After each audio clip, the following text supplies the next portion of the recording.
వరుస ఓటములతో నైరాస్యంలో ఉన్న కారు పార్టీకి మరో టెన్షన్ పట్టుకుంది. జూబ్లీహిల్స్ బైపోల్ పోర్లో బీఆర్ఎస్ కు గుర్తుల భయం పట్టుకుంది.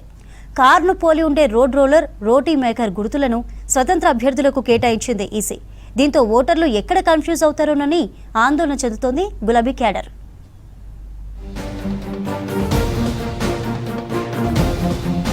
జూబ్లీహిల్స్ అసెంబ్లీ ఉప ఎన్నికకు అంతా రెడీ అవుతోంది. ప్రధాన పార్టీలు ప్రచారంలో బిజీగా ఉన్నాయి. ప్రజాప్రభుత్వంలో చేపట్టిన అభివృద్ధి పథకాలే తమను గెలిపిస్తాయని అధికార కాంగ్రెస్ భావిస్తుండగా సీట్ల సంఖ్య పెంచుకోవాలని బీజేపీ యోచిస్తోంది. ఈ ఎన్నికల్లో ఎలాగైనా గెలిచి సిట్టింగ్ స్థానాన్ని నిలబెట్టుకుని రాష్ట్రంలో తిరిగి పుంజుకోవాలని బీఆర్ఎస్ వ్యూహాలు రచిస్తోంది.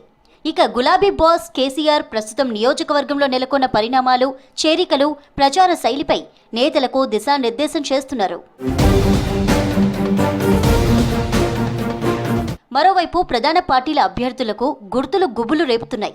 తమ పార్టీ గుర్తును పోలిన గుర్తులు పలు పార్టీలు స్వతంత్ర అభ్యర్థులకు కేటాయించడంతో ఆందోళన చెందుతున్నారు. ముఖ్యంగా బీఆర్ఎస్ ఈ విషయంలో మాత్రం టెన్షన్ పడుతోంది. ఎన్నికలు జరిగిన ప్రతిసారి గులాబీ దళంలో ఇదే భయం కనిపిస్తోంది. తాజాగా జూబ్లీహిల్స్ బైపోల్లో పోటీ చేస్తున్న రిజిస్టర్డ్ పార్టీల స్వతంత్ర అభ్యర్థులకు ఎన్నికల కమిషన్ గుర్తులు కేటాయించింది. రిజిస్టర్డ్ పార్టీల అభ్యర్థులకు chapati maker, road roller symbols కేటాయించారు. అంబేద్కర్ నేషనల్ పార్టీ అభ్యర్థి చేపూరి రాజుకి road roller, alliance of democratic reforms పార్టీకి చెందిన అంబోజు బుద్దయ్యకి చపాతీ మేకర్ గుర్తును అలర్ట్ చేశారు. గతంలో ఈ సింబల్స్ తొలగించాలని ఎన్నికల కమిషన్కు బీఆర్ఎస్ విజ్ఞప్తి చేసింది. కారు గుర్తుకు దగ్గరగా ఉండడంతో సింబల్స్ గుర్తింపులో ఓటర్లు కన్ఫ్యూజ్ అవుతున్నారని ఆందోళన వ్యక్తం చేసింది బీఆర్ఎస్.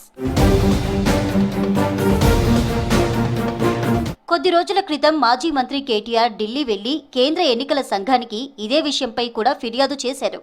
ఇక ఈ బైపోల్లో బ్యాలెట్ యూనిట్లో అభ్యర్థుల కలర్ ఫోటోలు ప్రింట్ చేయనుంది ఈసీ. ఇది బీఆర్ఎస్ కు పెద్ద దెబ్బగా భావిస్తున్నారు. బ్యాలెట్ పేపర్లో మొదటి స్థానం బీజేపీ అభ్యర్థి లంకెల దీపక్ రెడ్డి, సెకండ్ ప్లేస్ లో Congress candidate Naveen Yadav, third place లో బీఆర్ఎస్ అభ్యర్థి మాగంటి సునీత గోపీనాథ్ కు కేటాయించారు. ఇక 5వ నంబర్లో తెలుగు రాజ్యాధికార సమితి పార్టీ అభ్యర్థి సోప్ డిష్, 9వ నంబర్లో అలయన్స్ ఆఫ్ డెమోక్రటిక్ రిఫార్మ్స్ పార్టీకి చెందిన అంబోజు బుద్దయ్యకి చపాతీ మేకర్, 13వ నంబర్లో అంబేద్కర్ నేషనల్ కాంగ్రెస్ పార్టీ అభ్యర్థి చేపూరికి రోడ్డు రోలర్ అలర్ట్ చేశారు. జూబ్లీహిల్స్ బైపోల్లో అభ్యర్థుల తుది జాబితా ఇప్పటికే ఖరారైంది. మొత్తం 58 మంది అభ్యర్థులు పోటీ పడుతున్నట్లుగా ఈసీ ప్రకటించింది. మొత్తం 211 మంది నామినేషన్లు వేయగా 81 మంది అభ్యర్థులు అర్హత పొందారు. వారిలో మొత్తం 23 మంది నామినేషన్స్ విత్డ్రా చేసుకోగా 58 మంది పోటీలో ఉన్నారు.